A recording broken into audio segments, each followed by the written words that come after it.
कि 90 दिन में सिलेक्शन कैसे लिया जाए। अगर मन में थोड़ा बहुत इधर उधर है कि थोड़ा सा उस एग्जाम की तैयारी कर लिए, थोड़ा सा उस एग्जाम की तैयारी कर लिए, थोड़ा सा इधर की बातें सुन लेते हैं, थोड़ा सा मूवी आया है भैया पुष्पा तो देख लेते हैं, झुकेगा नहीं साला, एकदम डायलॉग मारेंगे पूरा। बच्चा पूछता है सर सिलेक्शन कैसे लें, ये बड़ा इंपॉर्टेंट है। एक बच्चा पूछ रहा था आज कि सर सिलेक्शन कैसे लें।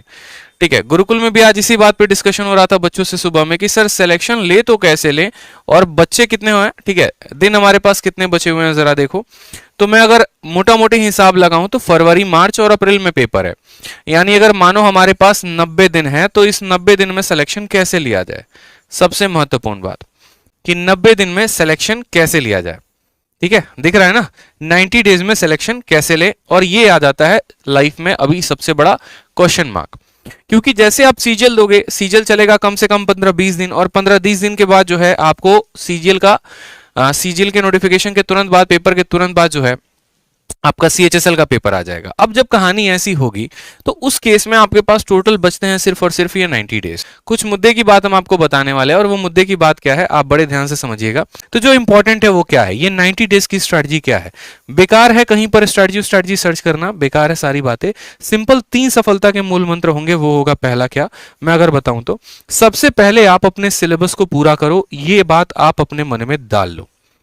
ठीक है, आप एक काम करो, सबसे बढ़िया बात बता रहा हूं। ठीक है, सबसे बढ़िया बात जो आपको कोई नहीं बताएगा, आप एक अपना पन्ना लो, एक ऐसा पेपर लो जो मैं हमेशा करता था। ठीक है, जो पर्सनली मेरा अपना प्लान होता था। मैंने यहां पर क्या किया कि मैंने यहां पर 90 डेज का प्लान लिख दिया, और ये 90 डेज के प्लान में मैंने क्या मेंशन कर दिया, ये 90 डेज के प्लान में मैंने पॉइंट नंबर 1 मेंशन कर दिया कि भाई मुझे मैथ में फलाना फलाना फलाना फलाना टॉपिक्स खत्म करने हैं, ये मेरे टॉपिक्स हो जाएंगे और यहां पर ये मेरी बुक लिस्ट हो जाएगी। ठीक है, और साथ में मैं उसको एक टाइम भी दे देता था कि एवरेज ऑन एन एवरेज मुझे 5 दिन के अंदर, 10 दिन के अंदर मुझे एक चैप्टर को खत्म कर देना है। उसी तरीके से इंग्लिश में भी हम अपना टाइम लिस्ट बना लेते थे कि इंग्लिश में मुझे जो है यहां पर ग्रामर हो गया, वोकैब हो गया, इस तरीके से मुझे सभी चीजों को खत्म करना है। ठीक है, ग्रामर में मुझे यहां पर ये 8 टॉपिक हैं, बस मुझे इन्हीं के ऊपर मेहनत करनी है, और वोकैबुलरी में सिर्फ एक बुक है, मानो ऑनलाइन मेंटर हो गया तो ऑनलाइन मेंटर हो गया, जो भी हो गया मुझे यहां पर इनको खत्म करना है। जीएस में मेरे माइंड में हमेशा फिक्स होता था कि अगर मैं ऑब्जेक्टिव के सहारे रहूंगा तो एक दिन गंदा फंसने वाला हूं। ठीक है, तो मैं कभी ऑब्जेक्टिव का सहारा लेता ही नहीं था। हमेशा मेरे मन में ये होता था कि एक काम करो, सबसे पहले जीएस के लिए तुम सब्जेक्टिव पढ़ लो, सब्जेक्टिव एक बार गो थ्रू हो जाओ। कहां से हो जाओ, तो लूसेंट सबसे बढ़िया किताब है, वहां से हो जाओ। कोई और किताब है तो तुम वहां से हो जाओ सब्जेक्टिव, और उसके बाद वहां पर बैठ के तब ऑब्जेक्टिव लगा लो, यानी सब्जेक्टिव और ऑब्जेक्टिव। इसके अलावा कुछ छोटे छोटे पर्चे भी बना लेता था मैं। पर्चे जानते हो, वो पर्चे नहीं जो एग्जाम में चीट करने के लिए लिए जाते थे। पर्चे का मतलब ऐसे हो गया जैसे फेमस दर्रे हो गए, फेमस पहाड़ हो गया, फेमस आपका पार्क हो गया, ठीक है, आपके बांध हो गए, ठीक है, भारत में पहला पुरुष हो गया, इस तरीके से कुछ स्लोगन्स हो गए, नारेज हो गए, इनके पर्चे बना लिए थे। कहीं कहीं से प्रिंट आउट निकलवा लिए थे जाके किसी किसी वेबसाइट से, जैसे ग्रेडअप हो गया, वहां पर सबसे ज्यादा दिया होता है। ये पर्चे बनाने के बाद, ठीक है, तब इनको प्रॉपर तरीके से रिवाइज करना। मतलब अगर मैं इस पे हमला कर रहा हूं ना तो एक दिशा से नहीं, टोटल मिलाकर 3-4 दिशा से हमला होती थी मेरी। ठीक है, एक मेरा हो जाता था कि इसके मिसलेनियस पे अटैक करूंगा, दूसरा मेरा ये हो जाता था इसके ऑब्जेक्टिव पर अटैक मारना है, तीसरा मेरा ये हो जाता था यहां पर कि करंट अफेयर पर भी जोड़ देना है। ठीक है, इस तरीके से हमला होगा। फिर उसके बाद हम आते थे रीजनिंग पे। अब रीजनिंग में क्या होता है, एक बच्चा जो है वो जीवन में इस बात के मिथ पे जीता है, भाई का तो तेरा रीजनिंग कंप्लीट है, ठीक है, मेरा तो रीजनिंग बहुत अच्छा है, 50 में 50 तो आ ही जाएंगे। और यकीन मानो उस भाई को भी ये पिछले साल पता नहीं उसकी आंखें कब देखी होंगी, स्कोर 50/50 नहीं आता दोस्त। जिंदा आदमी इस उम्मीद में रहता है कि रीजनिंग अच्छा है और रीजनिंग में 50 में 50 आ जाएगा, बट नहीं आता है। क्यों नहीं आता है? क्योंकि देखो, अगर कोई चीज नहीं आती है ना तो गुरूर नहीं करना उस चीज का, ठीक है, घमंड नहीं करना है कि रीजनिंग आती है। हो सकता है कभी आप किसी दिन में उस घमंड के लपेटे में आ जाओ, उससे बढ़िया ये है कि आप उसको कॉन्स्टेंटली मेहनत करते रहो। करना दोस्त, एटीट्यूड जरूर दिखाना, गुरूर जरूर दिखाना, लेकिन जिस दिन हाथ में ज्वाइनिंग होगी उस दिन दिखाना, उस दिन शोभा भी देगा। अभी तो आपकी सीखने की उम्र है। अभी एक काम क्या करो कि रीजनिंग में जैसे मानो अगर कोई टॉपिक नहीं आता, आप उसको पूरा का पूरा पढ़ो प्रॉपर तरीके से, और अगर नहीं आता तो प्रैक्टिस करो। ज्यादा से ज्यादा मेरा मानना है कि अभी प्रैक्टिस के ऊपर जोर दो, उन सवालों के ऊपर जो सबसे ज्यादा कैलकुलेटिव हैं, ठीक है, जो नए पैटर्न के ऊपर पूछे गए हैं। कहीं से भी प्रैक्टिस करते हो, रीजनिंग की जो बुक है हमारी विक्रमजीत सर की, आप उससे प्रैक्टिस कर सकते हो, बहुत जबरदस्त बुक उन्होंने बना रखी है, ठीक है।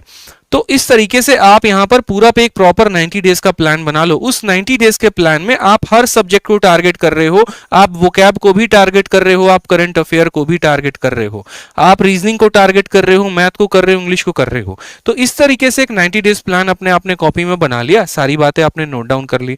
उसके बाद क्या होता था, मैं यहां पर डेज के प्लान बनाता था कि डेज में जैसे मानो 1 हो गया, 2 हो गया, 3 हो गया, 4 हो गया, इस तरीके से करके पूरे 90 दिन का प्लान बना लिया। जैसे जैसे मेरा दिन बीतता था ना, मैं उसको ऐसे काटना शुरू करूंगा, अरे यार इतने दिन बीत गए, इतने दिन बीत गए, इतने दिन बीत गए। वो क्या होता है, एक साइकोलॉजिकल प्रेशर बनाता है माइंड के ऊपर, और हमें बार बार एक रिमाइंडर देते रहता है कि देखो इतने ही दिन बच गए हैं, अब नहीं पढ़ोगे तो कब पढ़ोगे, इतने ही दिन बच गए, अब नहीं पढ़ोगे तो कब पढ़ोगे। क्योंकि आज का समय ऐसा है ना, बेशक कोई कितना कह ले कि यार मैं अपने आप में बहुत महान हूं, या फिर एक तरीके से मुझे किसी की गाइडेंस की जरूरत नहीं है, बेशक आपको किसी की गाइडेंस की जरूरत नहीं है, मैं आपकी 100 बातें एग्री करता हूं, लेकिन हाँ आज के टाइम में आपको अपने आप पे ही प्रेशर डालने की बहुत जरूरत है। और वो जरूरत करता है आपका ये टाइमर, वो जरूरत करता है आपका ये शेड्यूल। जब आपके सामने लिखा हुआ होगा ना पन्ने के ऊपर इतनी चीजें पढ़नी है, तो दिमाग को लोड पड़ेगा भाई, आंखों से दिखेगा, अरे तेरे को तो इतना कवर करना है पेपर के पहले, और तू 4 टॉपिक किए बैठा है, तेरे पास तो सिर्फ 90 दिन है, 20 दिन निकल गए, बचे 70 दिन, अब नहीं करेगा तो कब करेगा। तो ये डेली का डेली एक प्रेशर क्रिएट करते रहेगा आपके ऊपर। उस प्रेशर में शायद हो सकता है थोड़ा बहुत आप पढ़ाई कर भी लो, ठीक है, हो सकता है उस प्रेशर में आप एक पल के लिए ये भी सोच लो, यार आज है ना 2 चीजें मेरे सामने हैं, या तो एक मैं बैठ के 3 घंटे की मूवी देख लूं या वेब सीरीज देख लूं, या फिर हो सकता है कि मैं 3 घंटे में एक टॉपिक कंप्लीट कर लूं। अगर टॉपिक कंप्लीट हो गया तो यहां से उसको कट मार देंगे, और मूवी कंप्लीट हो गया तो यहां पर उसको कट मारने का कोई भी जगह नहीं है। इस तरीके से आप अपने आप को ढालो, ये 90 दिन बहुत जरूरी है, समझ में आ रहा है। और ये 90 दिन में जिसने काम नहीं किया ना, तो इसीलिए मैंने कहा 3 पॉइंट है। पहला पॉइंट हो गया सिलेबस, दूसरा पॉइंट हो गया एक प्रॉपर स्ट्रैटेजी, ठीक है, और तीसरा हो गया प्रॉपर, एक बात को जान लो दोस्त, रिवीजन। रिवीजन का मतलब क्या हो गया कि जो आप सिलेबस को पढ़ रहे हो उसका रिवीजन करो, और साथ में मॉक टेस्ट लगाओ, ठीक है। अभी तो आपकी उम्र मॉक टेस्ट लगाने की भी नहीं हुई है, और बच्चे क्या सोचते हैं, बच्चे सोचते हैं सिलेक्शन हो जाएगा, प्री में तो हम ही फोड़ेंगे और कोई नहीं फोड़ेगा। अरे यार बाहर ऐसे ऐसे लोग बैठे हैं ना जो 400-400 500-500 प्री का मॉक लगा के बैठे हैं, और उनका अभी स्टार्टिंग स्कोर ही है ना मॉक में 150-160 होता है। आपका स्टार्टिंग स्कोर अभी 100-110 होगा। आप अभी कट ऑफ के लिए जद्दोजहद कर रहे होगे, वो कट ऑफ क्लियर करके बैठे हैं, उनको मेंस के लिए क्वालिफाई करना है, वो 190 के लिए बीट कर रहे हैं। तो 2 लोग हैं हमारे पास, एक वो जो 130-140 लाने के लिए मर रहा है, कट ऑफ क्लियर करने के लिए मर रहा है, दूसरा वो जिसके 130-140 तो अभी से ही बन रहे हैं, बस वो ये सोच रहा है कि किसी भी तरीके से 180 प्लस लेके आ जाऊं, मेंस में भी 180-190 लेके आ जाऊं और एक इंस्पेक्टर पोस्ट मिल जाए। यहीं पर 2 लोग हैं, दोनों की सोच अलग अलग है। तो आप खुद यहां से तय कर लीजिए कि सिलेक्शन किसका होगा, ठीक है, सिलेक्शन किसका होगा। ये जो 110 नंबर आ रहे हैं, ऐसा नहीं है कि इनका सिलेक्शन नहीं होगा, इनका होगा, लेकिन तब जब वो 180 वाले के बराबर या उससे 2 गुनी 3 गुनी मेहनत करेंगे, तब हो सकता है। किस्मत साथ दे सकती है और नहीं भी दे सकती है, लेकिन जो मेहनत होती है ना, वो हमेशा साथ देती है। जिंदगी में मैंने मेहनत किया है, ठीक है, जब खेत में मेरे पापा काम करते थे ना, तब मैं उनके साथ खेत में काम करता था। हाथों में ऐसे फोड़े हो जाएंगे ना, लेकिन तब भी मैंने मेहनत करना नहीं छोड़ा। मैं हमेशा बताता हूं, आज ये वक्त है और आज से 1 साल पहले जस्ट मेरा वक्त था। आज से 1 साल पहले मैं कहीं नहीं था, बस अपने खेतों में था। काम कर रहा होता था पिछले साल के अक्टूबर नवंबर के महीनों में, ऐसे कुल्हाड़ी लेके मिट्टी निकाल रहा हूं मैं अपने पापा के साथ। और 1 महीने 1.5 महीने के बाद मेंस था। जो मेहनत की थी ना भाई, उसका कोई सब्सटीट्यूट नहीं है। 2 घंटे 1 घंटे की मॉक में आप प्री में थक जाते हो, दिन में 2-2 घंटे की एक मॉक में मेंस की लगाता था। एक दिन में कम से कम 3 से 4 मॉक, 3 से 4 मॉक हम मेंस का लगाएंगे। जब दिल्ली आए, यहाँ पर एक लाइब्रेरी ज्वाइन किया, यहाँ पर जाके 3 से 4 मॉक डेली लगाते थे। वो भी ये देखकर कि आसपास का माहौल इतना है, अगर मैं इतनी मेहनत नहीं करूंगा तो मैं फेंका जाऊंगा कहीं दूर, मैं किसी कोने में पड़ा रहूंगा, ठीक है, मेरे हाथ में हमेशा बेरोजगारी रहेगी और कुछ नहीं होगा।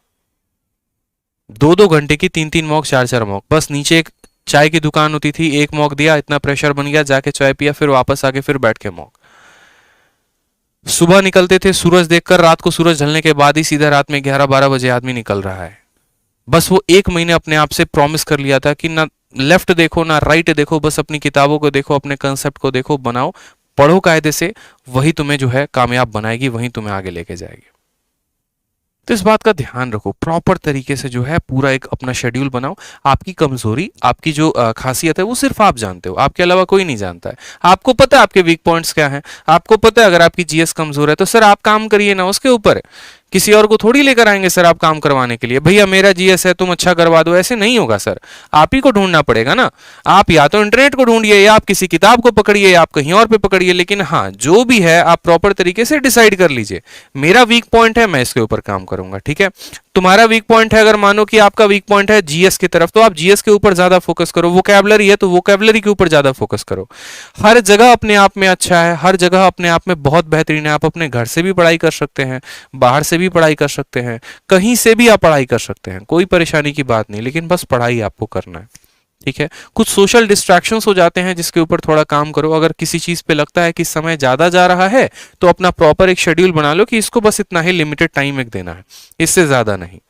चाहे वो मोबाइल पर किसी से बात करना हो गया, किसी के साथ घूमने जाना हो गया, ठीक है, या परिवार का कोई भी एक तरीके से काम हो गया, तो अभी कुछ देर के लिए होल्ड कर सकते हो, क्योंकि एक बार आप बेहतर हो गए ना, आने वाली आपकी जितनी भी पीढ़ी है ना वो मौज करेगी, मैं गारंटी दे रहा हूं।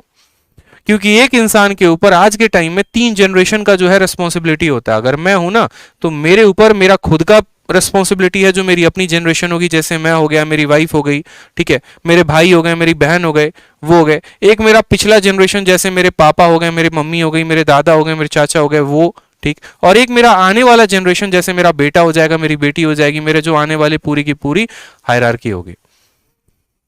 बेशक मैं बहुत अच्छे स्कूल से नहीं पढ़ा, मैं एक बात ये मानकर चलता हूं। पल के लिए हम कहते हैं ना कि यार मेरे पापा में समर्थ उतना नहीं था कि वो मुझे इतना पढ़ा पाए, ठीक है, उनके अंदर समर्थ नहीं था। मेरे पापा ने तो खैर पढ़ाया, बहुत पढ़ाया, अपनी रोजी रोटी मारकर मुझे पढ़ाया, इस बात के लिए मैं उनको हमेशा शुक्रगुजार हूं। बट एक एग्जाम्पल दे रहा हूं कि मानो लाइफ आपको आज सबसे बेस्ट रिसोर्स नहीं देती है, ठीक है, आपके पास उतने पैसे नहीं है कि आप शहर जाके पढ़ाई कर सको, ठीक, लेकिन आप तो अपने आप को इतना काबिल बना लो कि कल के दिन आपका बेटा आपसे ये बात ना बोले। आप बताओ, पहले आप अपने आप को उस काबिल नहीं बना रहे, और फिर आपका बेटा भी वही एक्सक्यूज देगा जो आप एक्सक्यूज दे रहे हो। इससे बेहतर यह है कि आप उसके लिए एक बढ़िया सा प्लेटफॉर्म तैयार करके दो, और वो तब दोगे जब आप अगर अच्छे स्कूल में नहीं पढ़े, अगर आप उसको अच्छे स्कूल में पढ़ाने का सोचते हो, वो तब पॉसिबल है जब आप उस लेवल की मेहनत कर रहे हो, आप उसको कुछ गिफ्ट में दे रहे हो, एक तरीके से एक बोलते हैं ना विरासत में मिली है, तो ये आपकी कामयाबी से उसको विरासत में मिलेगा, और इसके लिए बस आपको मेहनत करनी पड़ेगी, ठीक है। समझ में आ गया बात? मन लगा के पढ़ो भाई बस, और कोई दिक्कत की बात ना है,